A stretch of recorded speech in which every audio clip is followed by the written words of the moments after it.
Hello all, welcome back to my channel Artfully Verse by Lakshmi Prasanna. ఈరోజు మనం ఈ వీడియోలో డాట్ మండల ట్యుటోరియల్ ఫర్ బిగినర్ తెలుగులో ఫస్ట్ ఎండిఎఫ్ బేస్ మీద మనం బేస్ కలర్ ఎలా వేసుకోవాలి అనేది చూద్దాము. సో ఫస్ట్ మనం ఎండిఎఫ్ బోర్డ్ తీసుకున్న తర్వాత దానికి నేనైతే అక్రిలిక్ కలర్స్ యూజ్ చేస్తున్నాను. అక్రిలిక్ కలర్స్ ఎనీ కలర్స్ మనం యూజ్ చేసుకోవచ్చండి. లైక్ ట్యూబ్స్ కానీ, బాటిల్స్ కానీ, చిన్న 25 ఎంఎల్ బాటిల్స్ కానీ, 50 ఎంఎల్ బాటిల్స్ కానీ ఏదైనా యూజ్ చేసుకోవచ్చు. Any brand is fine. Like camel, Fevicryl any brand acrylic కలర్‌తో మనం బేస్ కోట్ వేసుకోవచ్చు. సో, బేస్ కోట్ వేసుకోవాల్సినప్పుడు మనము గుర్తుంచుకోవాల్సిన పాయింట్స్ ఏంటి అంటే టాప్ టు బాటమ్ డ్రాగ్ చేయాలండి. సో, ఏదైనా ఒక దగ్గర స్టార్ట్ చేసినప్పుడు దాన్ని కిందకి డ్రాగ్ చేసుకోవాలి. సో దట్ మనకు లైన్స్ అనేవి చాలా తక్కువగా వస్తాయి. అలా డ్రాగ్ చేసుకోవడం వల్ల.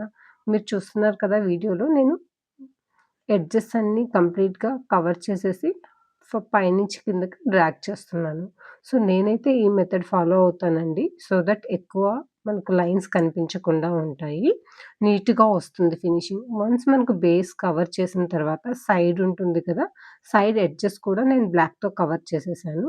మీరు కూడా అలా చేసుకుంటే సైడ్స్ నీట్‌గా ఉంటుంది. వన్స్ మనకు బేస్ కోట్ అయిపోయిన తర్వాత బ్రష్‌ని క్లీన్ చేసేసుకోండి. మనము ఇది సర్కిల్ బోర్డ్ కాబట్టి సర్కిల్ బోర్డ్‌లో సెంటర్ పాయింట్ చూసుకోవాలి. మనకు స్క్వేర్ బోర్డ్‌లో, రెక్టాంగిల్ బోర్డ్‌లో సెంటర్ పాయింట్ చూసుకోవడం ఈజీ. బట్ సర్కిల్ బోర్డ్‌లో మనకు సెంటర్ పాయింట్ చూసుకోవాలి అంటే నేను చూపించిన విధంగా ఒక న్యూస్ పేపర్ మీద మీరు తీసుకున్న బోర్డ్‌ని పెట్టేసి దాని సర్కిల్ అవుట్‌లైన్ గీసుకోండి. గీసుకున్న తర్వాత అది పేపర్ కటింగ్ చేసుకోండి యూజింగ్ సిజర్స్. వన్స్ మీరు పేపర్ కటింగ్ చేసుకున్న తర్వాత దాన్ని హాఫ్‌కి ఫోల్డ్ చేయండి. ఆ పేపర్ కటింగ్‌ని. దాని తర్వాత ఇంకొక హాఫ్‌కి ఫోల్డ్ చేయండి. సో దట్ మీకది ట్రయాంగిల్ షేప్‌లో వస్తుంది.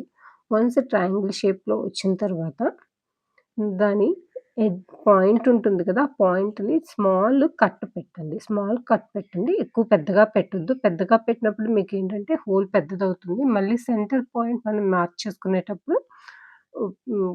అది తేడా వస్తుంది. సో, స్మాల్ కట్ మాత్రమే పెట్టండి.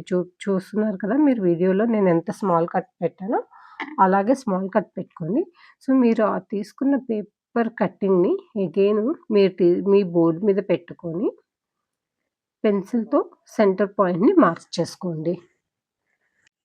మనకిప్పుడు సెంటర్ పాయింట్ అనేది వచ్చింది సర్కిల్‌కి. సో, స్కేల్ యూజ్ చేసి మనము ఒక స్ట్రెయిట్ లైన్ గీసుకున్నాము. సర్కిల్ కదా! మనం ఎక్కడ గీసుకున్నా అది మనకు హాఫ్ అయిపోతుంది. 2 హాఫ్ సర్కిల్స్ అయిపోయాయి.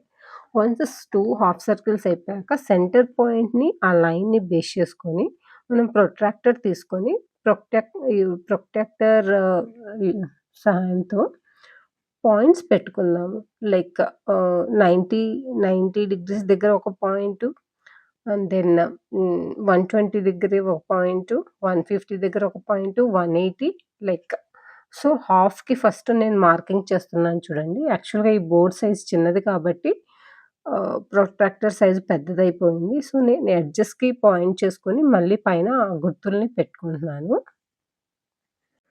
సో, అలా 1/2 అయిపోయిన తర్వాత సెకండ్ హాఫ్ కూడా మీరు మార్కింగ్స్ చేసుకోండి.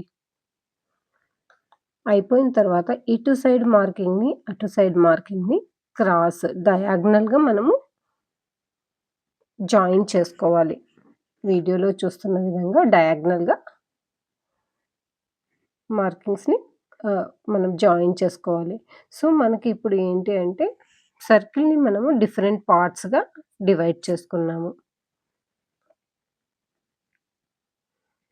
మీకు మార్కింగ్స్ అన్నీ వీడియోలో కనిపిస్తున్నాయనే అనుకుంటున్నాను. చూడండి ఆపోజిట్ డయాగ్నల్‌గా ఉన్న మార్కింగ్స్‌తో కలిపేసుకుంటున్నాను. సో, మొత్తం అదే విధంగా అన్ని లైన్స్ జాయిన్ చేసుకోండి. వన్స్ లైన్స్ అన్నీ జాయిన్ చేసుకున్న తర్వాత మనము మన డిజైన్‌ని బేస్ చేసుకొని సర్కిల్ లోపల ఇంకా స్మాల్ సర్కిల్స్ గీసుకుంటున్నాను. నేను ఒక డిజైన్ అనుకున్నాను. దానికి తగ్గట్టు నాకు ఎక్కడెక్కడ డిఫరెంట్ సర్కిల్స్ కావాలి అని కంపాస్ తీసుకొని నేను గీసుకుంటున్నాను.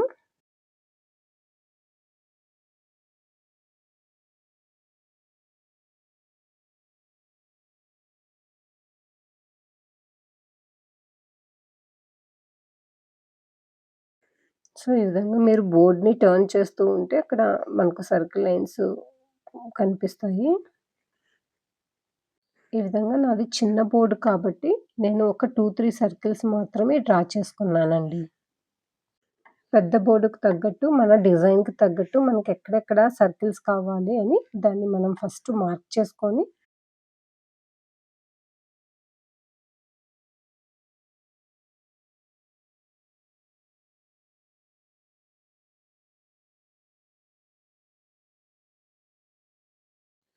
మనం స్మాల్ బోర్డ్ అయితే ఈ విధంగా మనం మార్కింగ్స్ వేసుకుంటాము. పెద్ద బోర్డ్ అయితే 12 ఇంచెస్, 24 ఇంచెస్ అదైతే ఎలా చేసుకోవాలనేది నేను ఇంకో వీడియోలో మీకు క్లియర్‌గా చూపిస్తాను.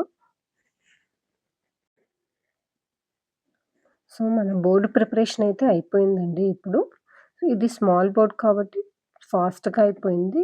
పెద్ద బోర్డు డిజైన్ ఇంట్రికేట్‌గా ఉంటే చాలా టైం పడుతుంది. ఎందుకంటే, ఆ సర్కిల్స్ అనేవి చాలా గీసుకోవాల్సొస్తుంది. ఫస్ట్ ఇనీషియల్‌గా ప్రాక్టీస్ లేనప్పుడు. ప్రాక్టీస్ ఉంటే అన్ని లైన్స్ ఏం గీసుకోక్కర్లేదు.